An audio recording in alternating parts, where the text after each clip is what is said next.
ओ हो, sorry sorry sorry.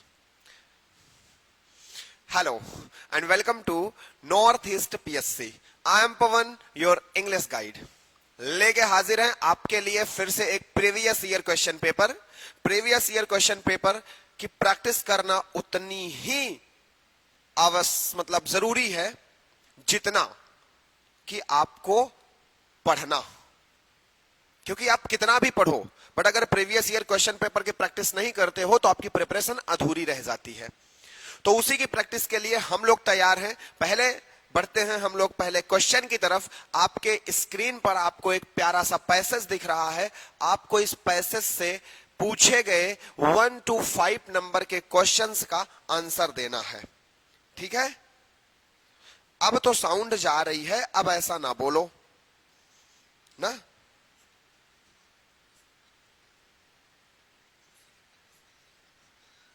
जा रही है ना अब साउंड? चलो अब जा रही है, अब ऐसा ना बोलो। चलिए देखो देखो देखो।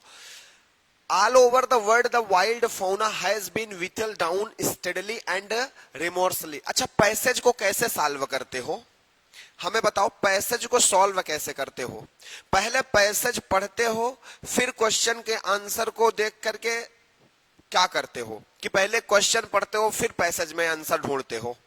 कैसे सॉल्व करते हो? एक बारी कमेंट करके मुझे बताओ। एक बारी आप कमेंट करके मुझे बताओ कि आप पैसेज को सॉल्व कैसे करते हो। बोलो जरा बोलो, कैसे करते हो?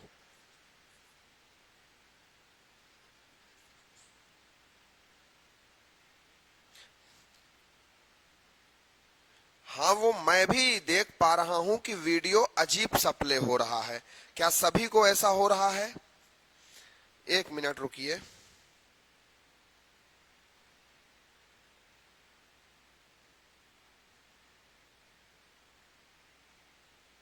एक मिनट रुकिए, मैं देखता हूं। बुलाते हैं भाई, देखते हैं कि ऐसा क्यों हो रहा है ना। हाँ, पहले क्वेश्चन पढ़ते हैं उसके बाद आंसर करते हैं, ये अच्छी बात है।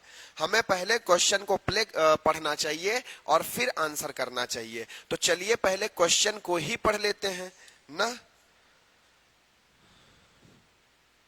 वीडियो अजीब सा तो प्ले हो रहा है यार, वीडियो में कुछ तो ग्लिच है ना। चलो कोई बात ना, मैं भी थोड़ी देर में अभी ठीक हो जाएगा।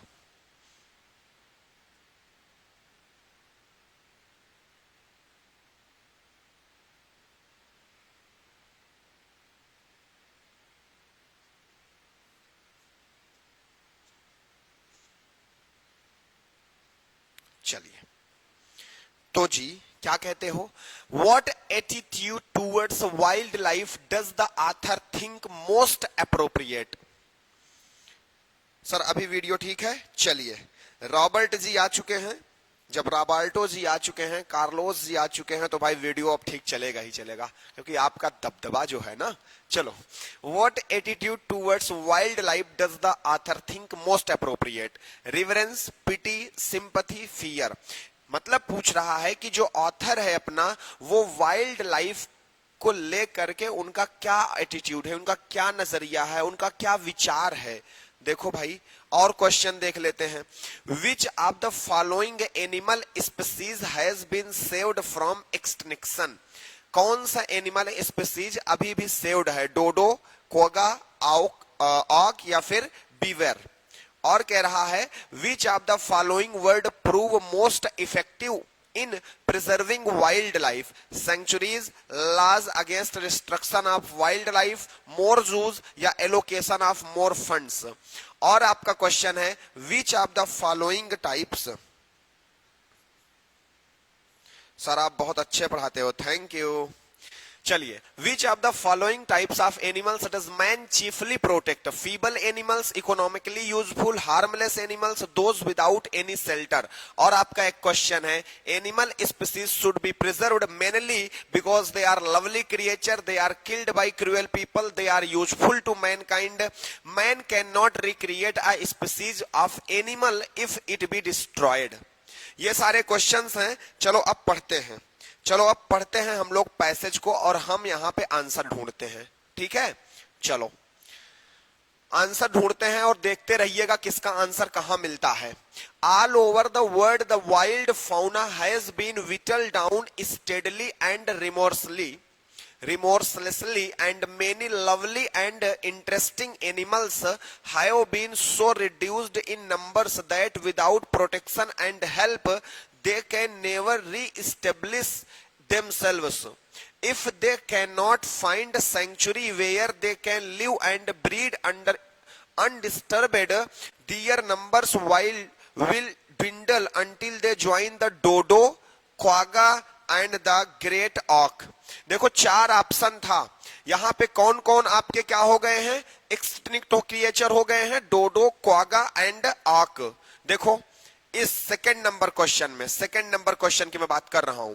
विच of the following animal species has been saved, कौन बचा है जब डोडो, क्वागा और ऑक ये तीनों आपके एक्सटिंक्ट हो चुके हैं, तो बचा कौन है, बताओ बचा कौन है, कहोगे सर डी, बिवेयर अभी बचा हुआ है, ठीक है। आओ देखो और आगे बढ़ते हैं। पैसेज आ गया है भाई, पैसेज लंबा चौड़ा है तो थोड़ा सा दिक्कत हो रही होगी, आई नो, हमें भी फील आ रहा है कि पैसेज है, थोड़ा सा दिक्कत हो रही होगी क्योंकि पैसेज है, क्या ही कर सकते हैं, तो थोड़ा सा एडजस्ट करिए, फिर हम लोग अभी पुराने स्टाइल में आ जाएंगे अपने, ठीक है। और आगे क्या है, in Canada for instance beavers are now reintroduce, देखो वही बिवेयर्स अभी फिर से री इंट्रोड्यूस करे गए हैं into certain areas by means of aeroplane, ठीक है।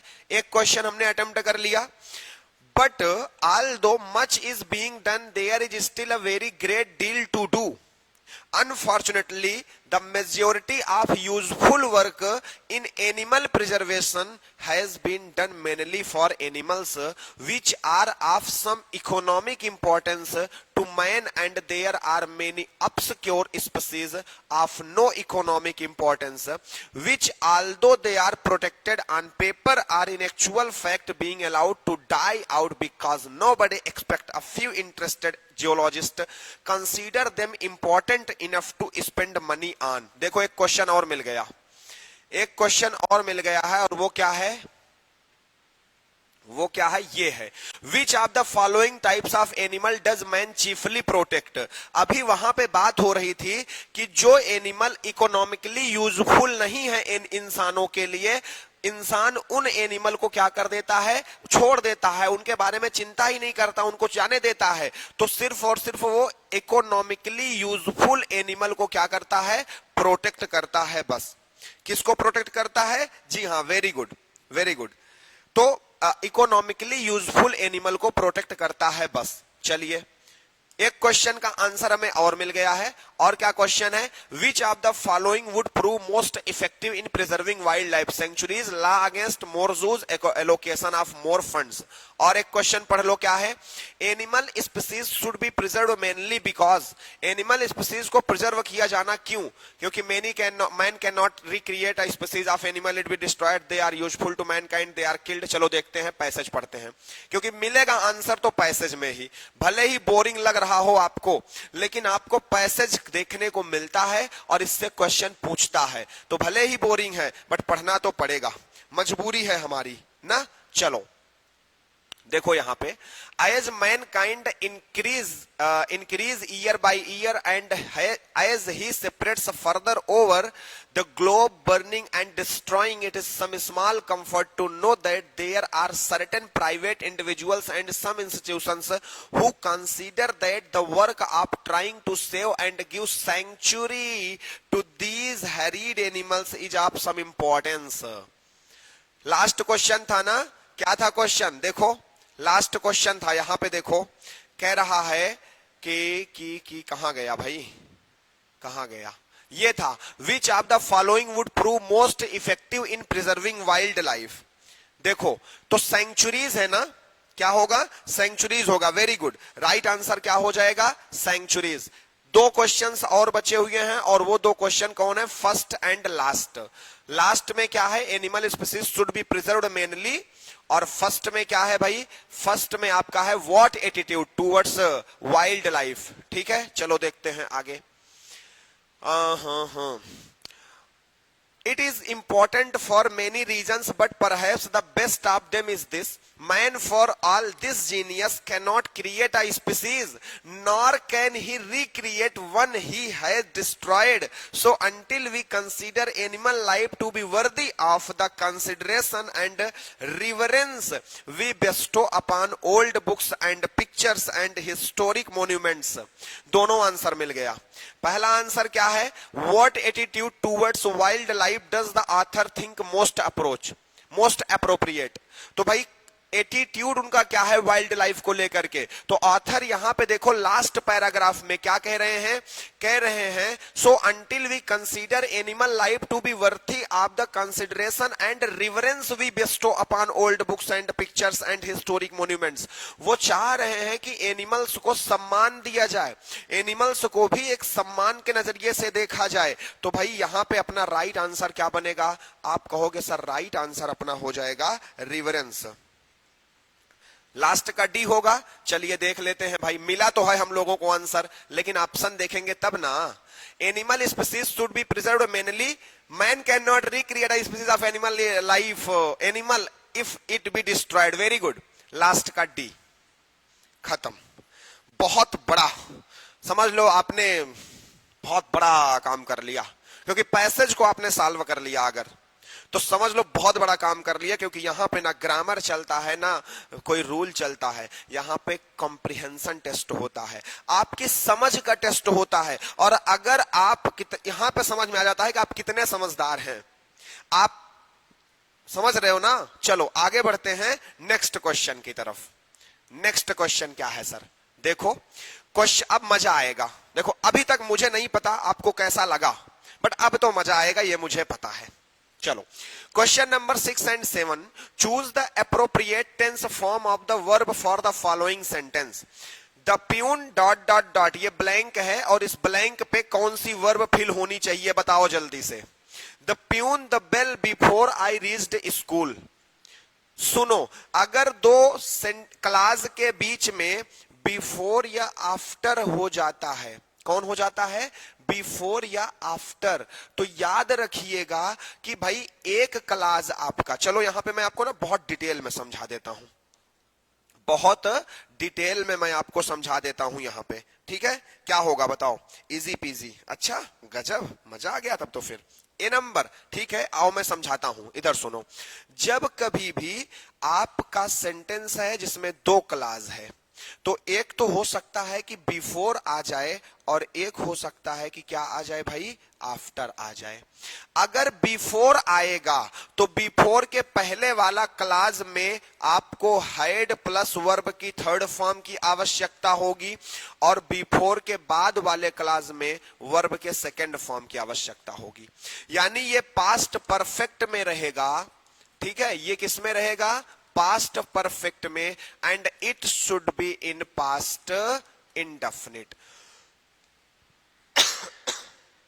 Sorry, and when there is after, remember the last clause should be in past perfect, had plus verb third form, and the first clause should be in verb second form, yani past indefinite, means past indefinite. Look here, here we are getting before, and after before verb second form, so in first class there should be had verb third form, had verb third form, so right answer would be D. right answer क्या होगा, D होगा। B तुक्का, ए ताना तुक्का मत मारा करो, समझे, ये बताओ तुक्का नहीं, समझे कि नहीं। और सारे के सारे लोग आंसर भी दो और सेशन को लाइक कर देना अगर मजा आ जाए तो। अगर लगे कि मैंने आपको कुछ सिखाया, आपकी हेल्प हुई, आपके प्रिपरेशन में कुछ चेंजेस आए, तो प्लीज सेशन को लाइक करना और अपने फ्रेंड्स के साथ शेयर करना। और अगर आपको लगता है कि कोई सजेशन की आवश्यकता है तो अपना छोटा भाई मान करके बता देना, इंप्लीमेंट कर लिया जाएगा।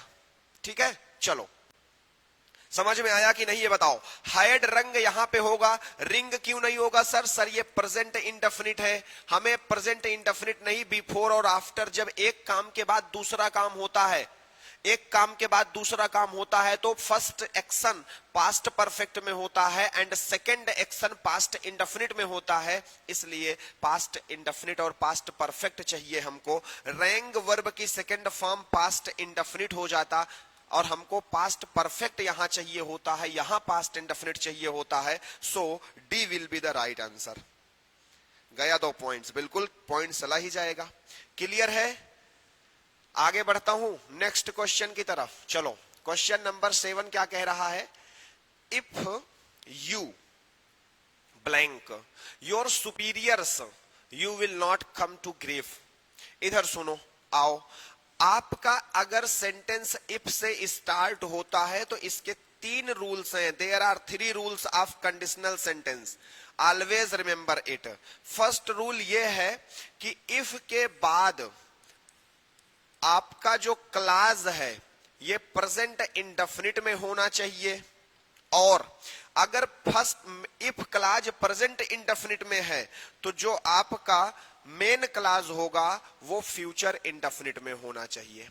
किस में होना चाहिए? फ्यूचर इंडेफिनिट में। मींस यहां पर वर्ब की फर्स्ट या फिफ्थ फॉर्म होनी चाहिए, यहां पर आपको विल प्लस वर्ब की फर्स्ट फॉर्म देखनी होगी। अगर इफ के बाद, ध्यान से देखना, अगर इफ के बाद पास्ट इंडेफिनिट है, यानी कि सर वर्ब की सेकंड फॉर्म है या फिर वर है, तो यहां पर वुड प्लस वर्ब की फर्स्ट फॉर्म होगी। क्या होगी? Would plus verb first form. और अगर इफ क्लास आपका हैड प्लस वर्ब की थर्ड फॉर्म यानी पास्ट परफेक्ट में है, पास्ट परफेक्ट में है, तो ये वाला क्लास आपका would plus have plus verb की थर्ड फॉर्म। बहुत ज्यादा क्वेश्चन बनता है यहां से, आपको ध्यान में रखना है। क्या ध्यान में रखना है? सुनो, यहां पे क्वेश्चन कैसे बन सकता है? 3 प्रकार के क्वेश्चन बनते हैं। एक कैसे बनेगा, या तो यहां गलती कर देगा या तो यहां करेगा। याद रखना, अगर सेकंड क्लास फ्यूचर में है तो फर्स्ट क्लास प्रेजेंट में होना चाहिए, फर्स्ट प्रेजेंट में है तो सेकंड फ्यूचर में होना चाहिए। प्रेजेंट देके फ्यूचर पूछ लेगा, फ्यूचर देके प्रेजेंट पूछ लेगा, या तो यहां पे कामा के बदले देन का यूज किया रहेगा। बट रिमेंबर, इफ के साथ देन नेवर यूज्ड, इफ के साथ देन का यूज कभी नहीं होता। अगर यहां पे पास्ट देगा तो यहां पूछ लेगा, और यहां वुड वर्ब की फर्स्ट फॉर्म देगा तो यहां पूछ लेगा। याद रखना है, दोनों तरफ के क्लासेस में क्या स्ट्रक्चर है याद रखना, तभी कंडीशनल सेंटेंस बना पाओगे। जैसे यहां देखो, यहां पे विल लिखा, वर्ब की फर्स्ट फॉर्म लिखा, और अगर विल वर्ब की फर्स्ट फॉर्म पूछ रहा है तो भाई हमको पता है कि यहां पे प्रेजेंट इंडेफिनिट होना चाहिए, वर्ब की फर्स्ट या फिफ्थ फॉर्म होनी चाहिए। यू के साथ वर्ब की फर्स्ट फॉर्म आती है तो फर्स्ट फॉर्म की बात, विल ओबे होगा नहीं क्योंकि फ्यूचर में है। वुड ओबे तब होता जब यहां पे पास्ट होता और यहां पे वुड ओबे होता। हैड ओबेड होगा नहीं क्योंकि अगर यहां पे वुड हैव वर्ब की थर्ड फॉर्म होता तब हैड ओबेड हो जाता। यहां पे विल वर्ब की फर्स्ट फॉर्म फ्यूचर इंडेफिनिट है तो प्रेजेंट इंडेफिनिट का यूज करोगे, राइट आंसर बी हो जाएगा। Sir you are doing goodly job, अरे वाह, थैंक यू। चलो चलो, समझ में आया क्या? अगर समझ में आ गया तो सब लोग कमेंट में सीसी लिखो।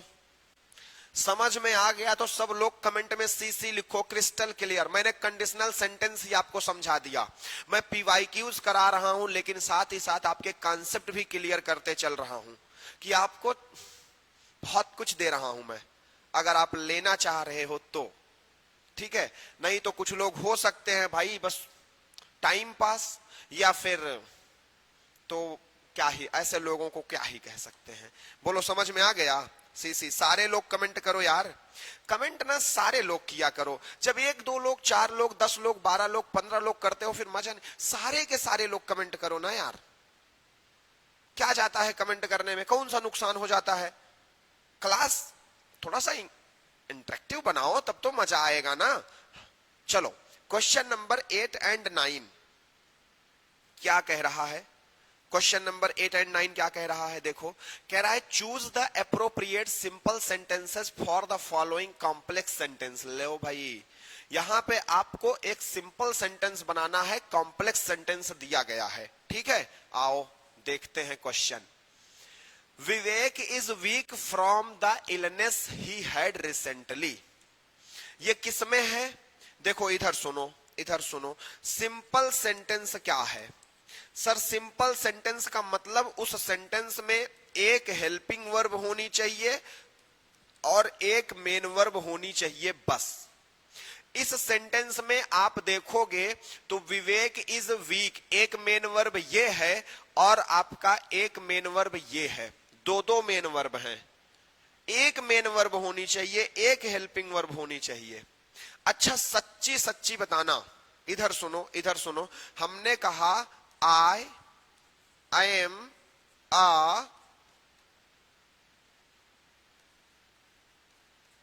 टीचर। यहां पे आई एम क्या है? हेल्पिंग वर्ब यानी ऑक्सिलरी वर्ब है या मेन वर्ब है? देखता हूं कौन बताता है, देखता हूं। Thank you. चलो बताओ जल्दी से, इसको छोड़ो, पहले ये बताओ मुझे, यहां पे आई एम क्या है? ऑक्सिलरी वर्ब है या मेन वर्ब है? जल्दी से बताओ मुझे। I want to know, I wanna know what is I am in this sentence. In this sentence I am क्या काम कर रहा है? बोलो जरा। इसका जवाब मुझे बाद में देना, पहले इसका जवाब तो दो। तुम दम दे दो, एक बार धोखा खा चुका हूं, दोबारा नहीं खाऊंगा।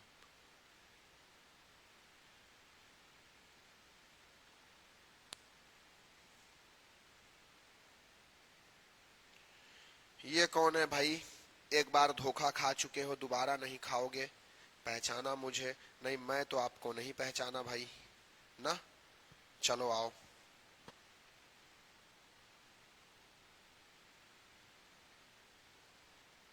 ऑक्सिलरी वर्ब है, क्या बात करते हो? सुनो, अगर आपके सेंटेंस, पहली बात तो ये जान लो कि ये जो वर्ब होती है ना, ये इंग्लिश के सेंटेंसेस का हार्ट होती है। क्या होती है? इंग्लिश के सेंटेंसेस का हार्ट होती है, पहली बात। दूसरी बात, in English without verb we can not form a sentence. बिना मेन वर्ब के हम सेंटेंस फॉर्म नहीं कर सकते। और अगर आप इसको ऑक्सिलरी वर्ब कहोगे तो इस सेंटेंस में मेन वर्ब कौन बनेगी? बताओ, इस सेंटेंस में मेन वर्ब कौन बनेगी? कोई नहीं। और अगर सेंटेंस में मेन वर्ब नहीं है तो सेंटेंस ही नहीं बन सकता। तो याद रखना, अगर सेंटेंस में कोई मेन वर्ब नहीं है तो आप जिसको ऑक्सिलरी वर्ब मानते हो, is, am, are, was, were, has, have, had, ये मेन वर्ब का काम करने लगते हैं। किसका? मेन वर्ब का काम करने लगते हैं। इसमें कोई और मेन वर्ब नहीं है तो आपका आई एम यहां पे मेन वर्ब का काम कर रहा है। उसी प्रकार इज यहां मेन वर्ब का काम कर रहा है, हैड यहां मेन वर्ब का काम कर रहा है। और अगर आपके सेंटेंस में सिंपल सेंटेंस उसे कहेंगे जिसमें सिर्फ एक ऑक्सिलरी वर्ब हो और एक मेन वर्ब हो। और कंपाउंड सेंटेंस हम लोग उसे कहेंगे जिसमें क्या हो सर? जिसमें आपको दो इंडिपेंडेंट क्लासेस देखने को मिले। क्या देखने को मिले? Independent classes. दो या दो से अधिक हो सकते हैं, ठीक है, 2 आर मोर देन 2। और सबसे बड़ी बात, यहां पे आपको देखने को मिलेंगे कोऑर्डिनेटिंग कंजक्शंस। क्या देखने को मिलेंगे? Coordinating conjunctions. और सर कॉम्प्लेक्स सेंटेंस अभी मैं बता दे रहा हूं, आगे नहीं बताऊंगा, याद रखना।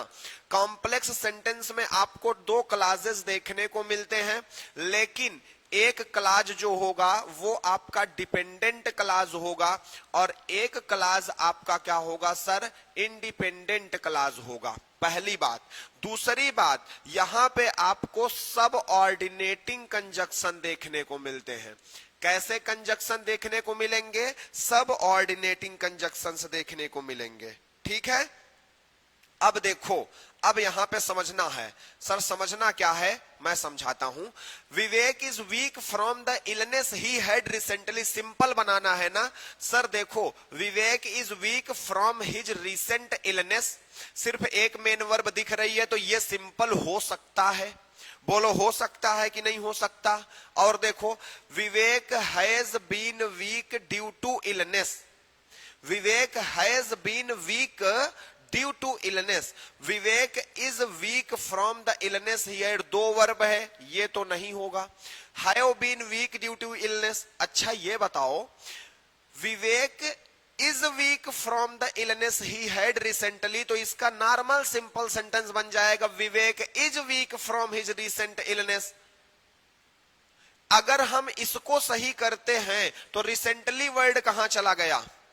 इसको अगर हम करेक्ट मानते हैं डी को, तो रिसेंटली वर्ड को कहां एडजस्ट करेंगे? तो हमने यहां पे दिखाया Vivek is weak from his recent illness, Vivek अपनी हाल ही की बीमारी की वजह से कमजोर हो गया है।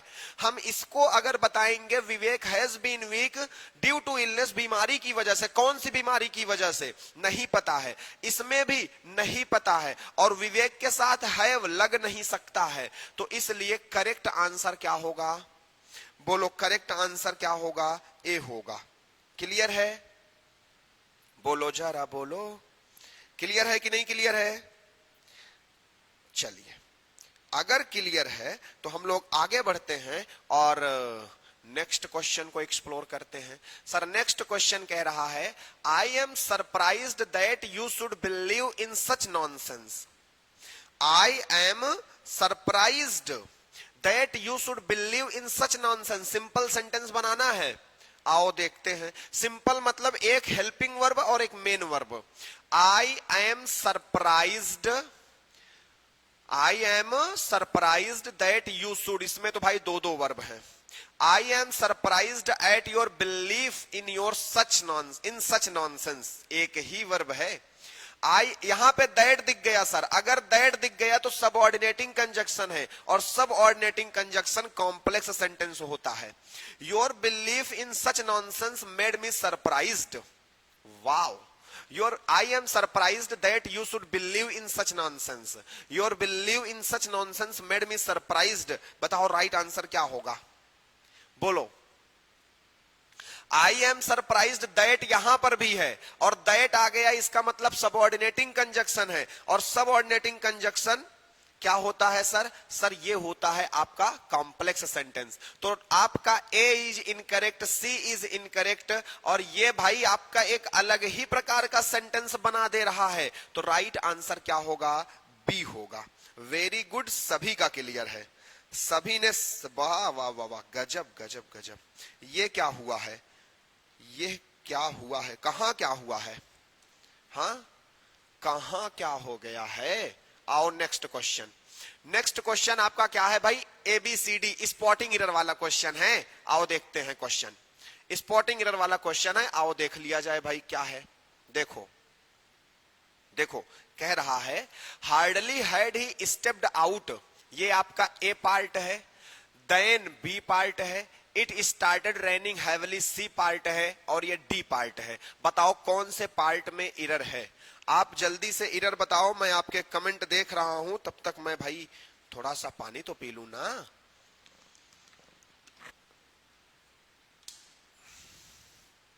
बताओ बताओ बताओ, बोलो कौन से पार्ट में है? सुनो इधर सुनो, वेरी गुड। यहां पे याद रखना, अगर आपका सेंटेंस हार्डली से, स्केर्सली से, या फिर नो सूनर से, या फिर कोई भी और निगेटिव एडवर्ब से स्टार्ट होता है, तो सेंटेंस में इन्वर्जन का रूल चलता है। इन्वर्जन का मतलब होता है पहले हेल्पिंग वर्ब फिर सब्जेक्ट। देखो हार्डली, हैड हेल्पिंग वर्ब फिर सब्जेक्ट, बिल्कुल सही है, कोई गलती नहीं है इसमें, ठीक है। दूसरी बात, हार्डली और स्केर्सली से अगर सेंटेंस स्टार्ट होता है तो कंजक्शन के रूप में व्हेन आता है, और अगर नो सूनर से स्टार्ट होता है तो कंजक्शन एज अ कंजक्शन हमें देन का यूज करना पड़ता है, ठीक है, देन का यूज करना पड़ता है। सर हार्डली से स्टार्ट हो रहा है, हार्डली के साथ देन नहीं बल्कि व्हेन आता है, तो बी पार्ट में एरर है। कौन से पार्ट में एरर है? बी पार्ट में। बोलो जरा बोलो, अच्छा ये क्या हुआ है? ये तो बस ऐसे ही। चलो क्लियर है? बोलो क्लियर है? चलिए नेक्स्ट क्वेश्चन की तरफ बढ़ते हैं।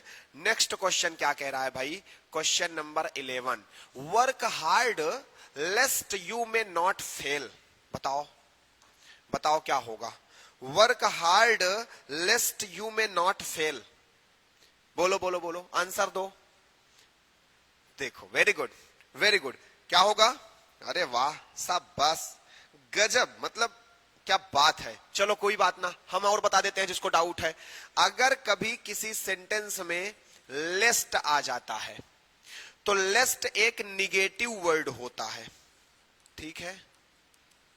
अब निगेटिव होता है जिसका मतलब होता है कहीं ऐसा ना हो। क्या होता है? कहीं ऐसा ना हो। और लेस्ट के बाद वाले क्लास में याद रखना, कभी भी नो, नॉट या नेवर का यूज नहीं होता है। First point. And second point is that कि लेस्ट के बाद वाले क्लास में हमेशा शुड का यूज होता है, ठीक है ठीक है।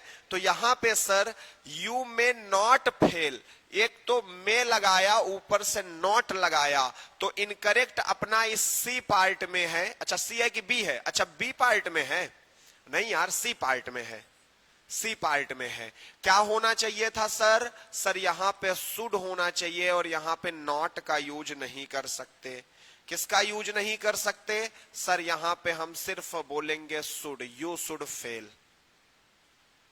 क्लियर? वेरी गुड, गजब। और सारे लोग फटाफट आंसर दिया करो, सारे लोग फटाफट आंसर दिया करो, ठीक है ना। चलो क्वेश्चन नंबर 12 क्या कह रहा है? देखो देखो भाई, कह रहा है I will stand by you blank, sorry oblique, in oblique, thick and thin. बताओ, I will stand by you, मैं आपके साथ खड़ा रहूंगा। इसका मतलब है मैं आपके साथ खड़ा रहूंगा, हर हाल में मैं आपका साथ निभाऊंगा। I will stand by you in thick and thin, मतलब मैं हर हाल में आपका साथ निभाऊंगा। बताओ कहां एरर है? बताओ कौन से पार्ट में एरर दिख रहा है? बी। क्या बात है, I will stand by you A है, बी है, सी है, और नो एरर आपका क्या है? डी है। बताओ कौन से पार्ट में एरर है? अरे वाह यार गजब, सच में एकदम कमाल हो, कमाल हो आप सब तो। इन नहीं होगा, थ्रो होगा। क्यों? क्यों ऐसा होगा? क्योंकि हम जानते हैं एक इडियम है थ्रो थिक एंड थिन, जिसका मतलब होता है हर हाल में साथ निभाना। तो थ्रो थिक एंड थिन होता है, इन थिक एंड थिन नहीं होता है ना। इसलिए राइट होगा आपका कि भाई इन में गलती है। चलो आप इतने स्मार्ट हो कि भाई मुझे तो टेंशन ही नहीं, मुझे तो टेंशन ही नहीं, आगे बढ़ता हूं मैं। The manager brought forward his many arguments in support of his scheme। बताओ, manager brought forward his many argument in support of his scheme. कौन से पार्ट में एरर है? ये ए पार्ट है, ये आपका बी पार्ट है, ये सी पार्ट है, एंड इट इज डी। बताओ बताओ, मैं देख रहा हूं। हाँ इडियम है, वेरी गुड। बोलो जरा बोलो, कौन से पार्ट में एरर है? हाँ, है क्वेश्चन बढ़िया कि नहीं? ये क्वेश्चन बढ़िया है ना? है ना बढ़िया? बताओ बताओ बताओ।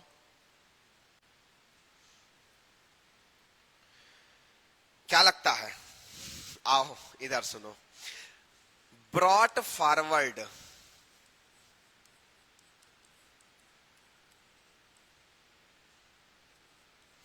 ब्रॉट फॉरवर्ड का जो यूज होता है ना, ब्रॉट फॉरवर्ड का जो यूज होता है ना, वो किसी डेट या फिर किसी इवेंट को पहले शिफ्ट करने के लिए यूज होता है। किसी डेट या किसी इवेंट को क्या करने के लिए? पहले शिफ्ट करने के लिए यूज होता है।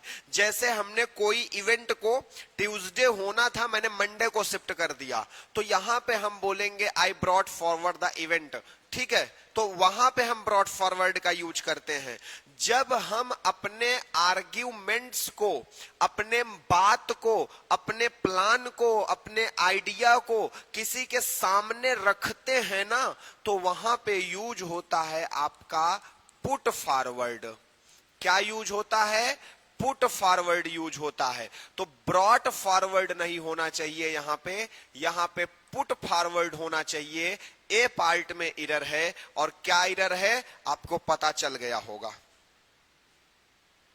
आपको पता चल गया होगा ये क्या हुआ है। अरे यार क्या हो गया है?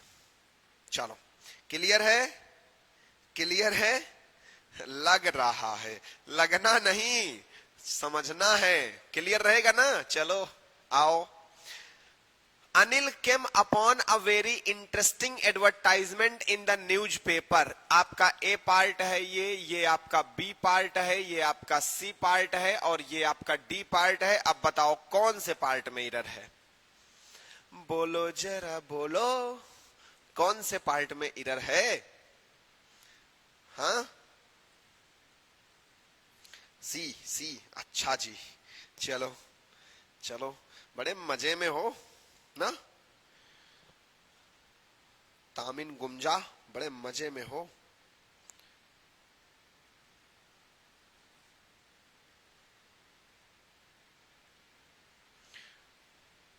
बोलो, कहानी खत्म? क्लियर सर, कहानी खत्म। आओ। Anil came upon a very interesting advertisement. मजा आ रहा है क्वेश्चन में? क्वेश्चन में दम है, मजा आ रहा है? चलो देखो यहां, Anil came upon a very interesting advertisement. Phrasal verbs याद कर डालो। फ्रेजल वर्ब्स बहुत जरूरी हैं, इनको याद कर डालो। और याद क्या करना है? याद ये करना है कि भाई जितनी भी फ्रेजल वर्ब्स हैं सबको याद करो। अब यहां पे आपको ध्यान में रखना है केम अपान का यूज कहां होता है। ठीक है, केम अपान का यूज कहां होता है? जब आप फिजिकली किसी चीज के सामने या आपके सामने आ जाती है, जब आप फिजिकली किसी चीज के सामने आ जाते हो अचानक से, तब आप केम अपान का यूज करते हो। लेकिन यहां पे अनिल केम अपान अ वेरी इंटरेस्टिंग एडवर्टाइजमेंट, यार ये फिजिकली होती है? नहीं, ये फिजिकली नहीं होती। तो जब आप कोई चीज को पढ़ते हुए या ढूंढते हुए अचानक से कुछ पा जाते हो तो केम अक्रॉस का यूज करते हैं। कुछ हम पढ़ रहे थे, अचानक से उसमें कोई फैक्ट मिल गया, कोई बात मिल गई, या न्यूज़पेपर पढ़ रहे थे वहां पे हमें एडवर्टाइजमेंट कोई मिल गई, तो हम वहां पे यूज किसका करते हैं? वहां पे हम केम अक्रॉस का यूज करते हैं। तो राइट आंसर आपका यहां पे केम अपान नहीं, केम अक्रॉस होना चाहिए। ए पार्ट में एरर है। कौन से पार्ट में एरर है? हा, कौन से पार्ट में एरर है? सर आपका यहां पे क्या एरर है? ए पार्ट में। चलो next question. Sir next question कह रहा है choose the correctly spelled word. चलो, करेक्ट स्पेल्ड वर्ड यहां पे कौन है? अब यहां पे तो कुछ समझाने की बात है नहीं, बताओ कुछ समझाने की बात है क्या? यहां पे कुछ समझाने की बात है क्या? है क्या? नहीं है ना? नहीं है ना? देखो, इंट्रोगेटिव की स्पेलिंग क्या होती है? Sir interrogative INTERROGATIVE, interrogative. तो देखो interrogative, C is the right answer, C is the right answer. चलो next question. Sir next question क्या है? कमिश्नर की करेक्ट स्पेलिंग बताओ। कमिश्नर की करेक्ट स्पेलिंग क्या होगी? बोलो बोलो बोलो। देखो याद रखना है, क्या याद रखना है सर? याद ये रखना है कि जो वर्ड ये कमिश्नर होता है ना, कमिश्नर में डबल यम और डबल यस आता है। कमिश्नर में क्या आता है? डबल यम आता है और डबल एस आता है। तो सी ओ डबल यम डबल एस, ये सही है। इसमें सिंगल यम डबल एस है, सिंगल यम सिंगल एस है, सिंगल यम है बस। तो इसलिए राइट आंसर आपका ए होगा, डबल यम डबल एस। कम मिस अनर, कम मिस अनर। क्लियर? क्लियर है? चलिए आगे बढ़ते हैं और नेक्स्ट क्वेश्चन की तरफ चलते हैं। 17 to 19 के लिए आपका वॉइस वाला क्वेश्चन है, एक्टिव पैसिव वाला क्वेश्चन है। ठीक है, एक्टिव पैसिव वाला क्वेश्चन है। बताओ, we voted him to power, we voted him to power. अब यहां पे इसका पैसिव बनाओ।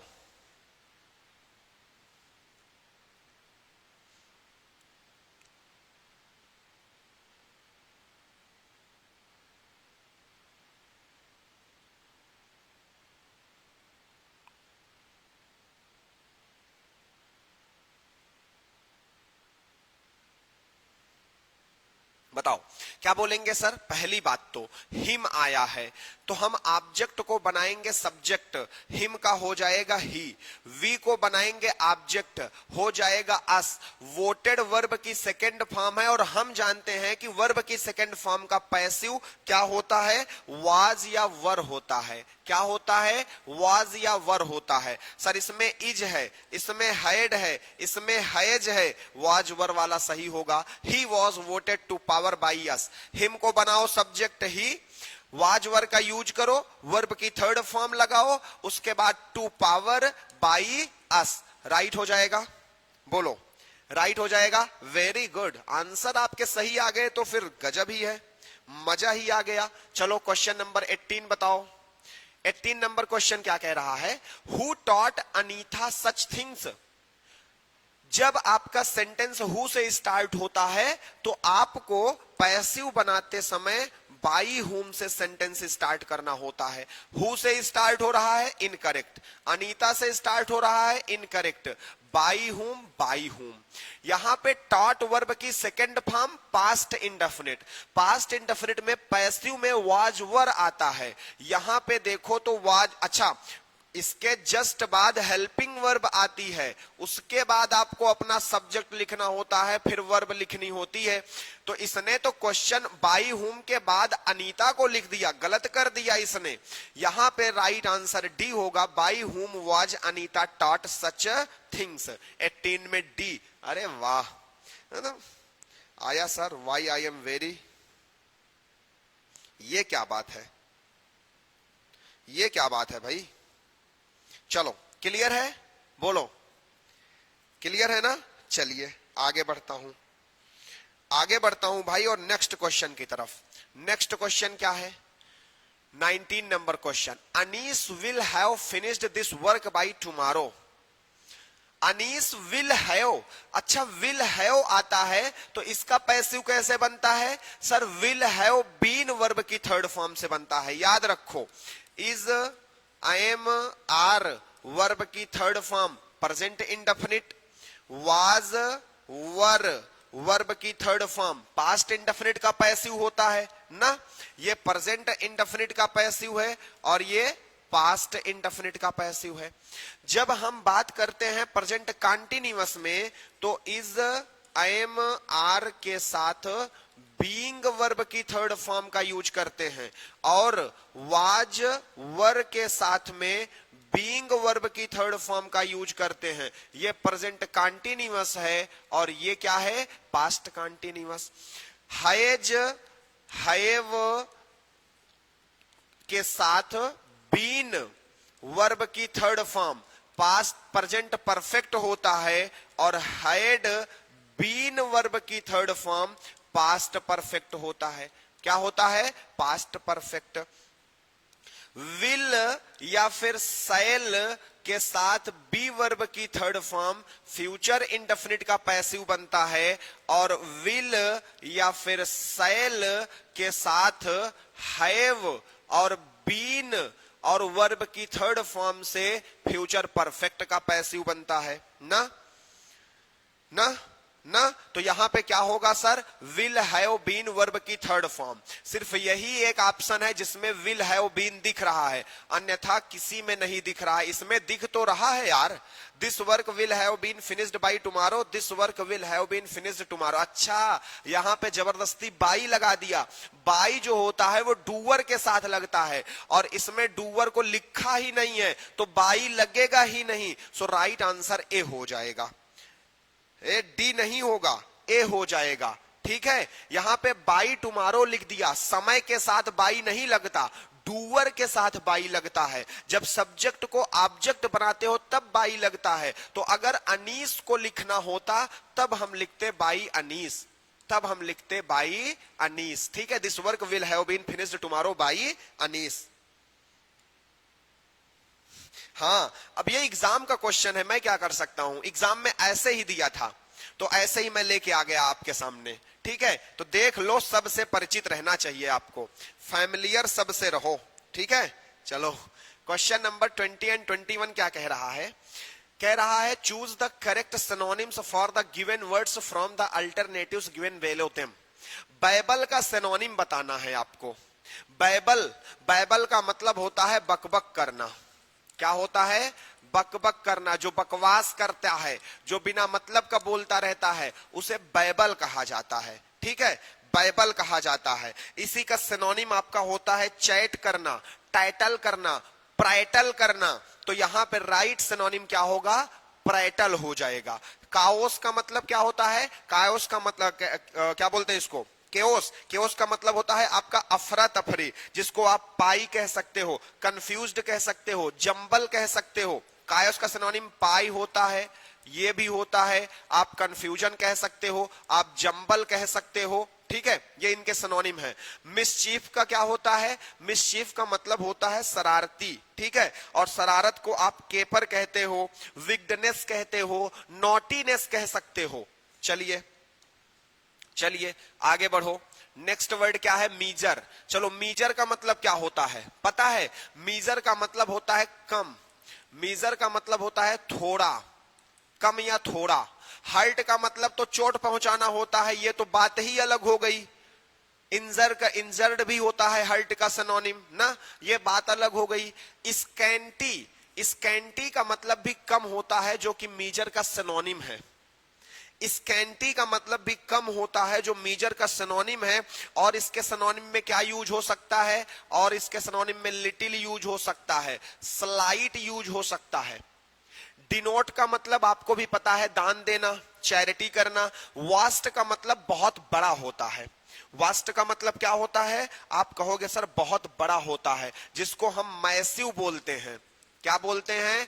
मैसिव बोलते हैं। बिग भी बोल सकते हैं, या बीमी बोलते हैं, बीमी भी बोल सकते हैं। ये इसके सिनोनिम होते हैं, ध्यान में रखोगे। हाँ, very good, B is the right answer. चलो नेक्स्ट क्या है सर? सर आपको सेक्रेटिव का एंटोनिम।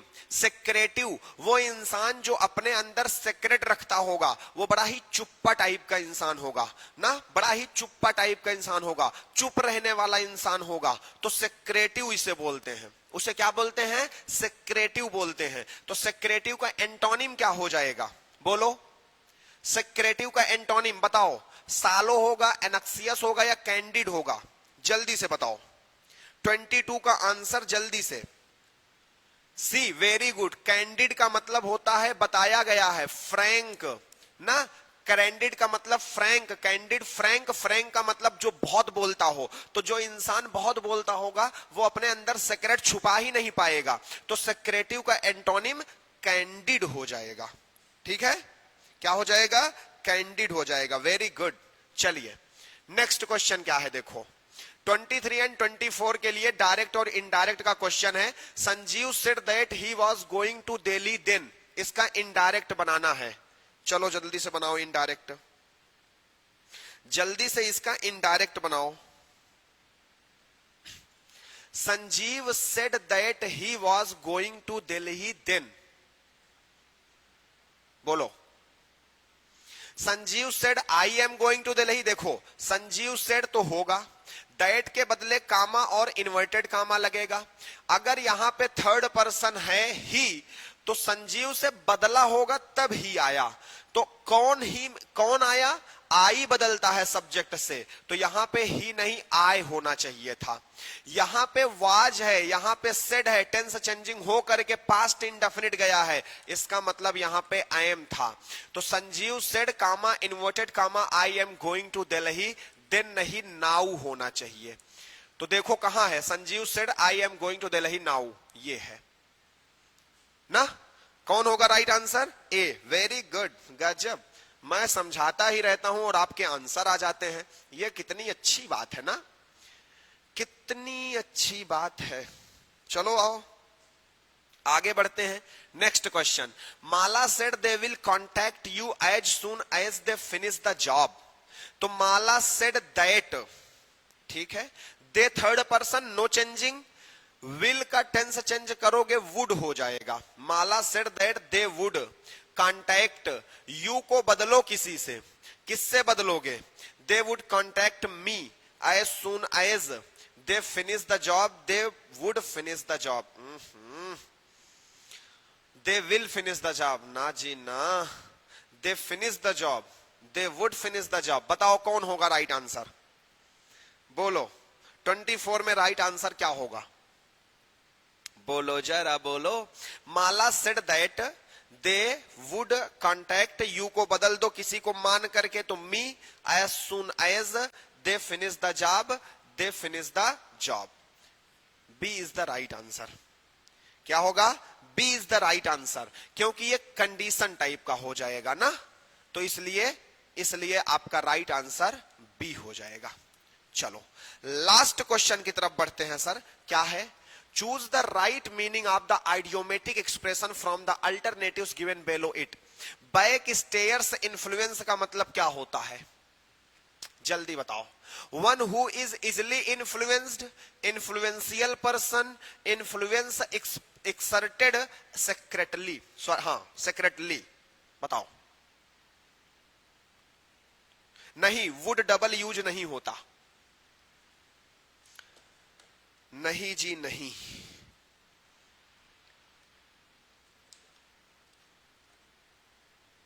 चलिए बोलो।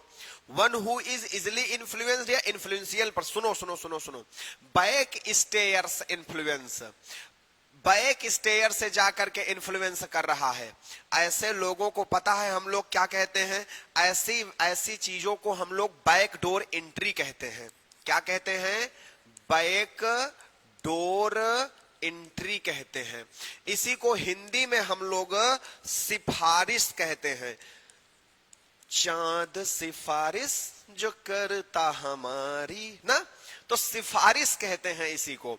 तो सिफारिश, बैक स्टेयर्स इन्फ्लुएंस का मतलब सिफारिश होता है जो चुपके से की जाती है, तो चुपके से की जाएगी, सेक्रेटली इन्फ्लुएंस किया जाता है। राइट आंसर क्या होगा सर? सी होगा। वेरी गुड, गजब, मतलब मजा आ गया। हमें तो मजा आया, आपको आया कि नहीं आया जरूर बताओ कमेंट में।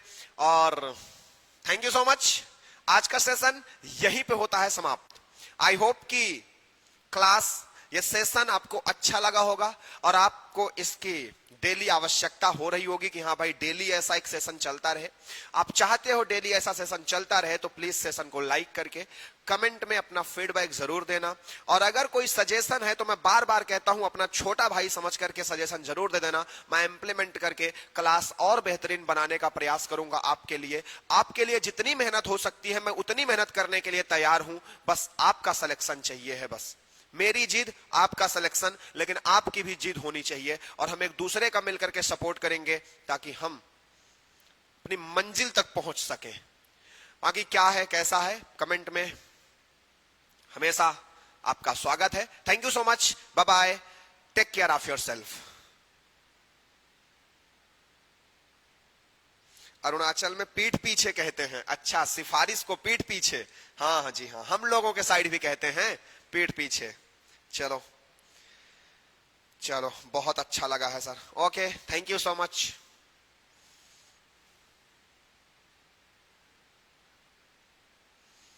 और कुछ? ठीक है।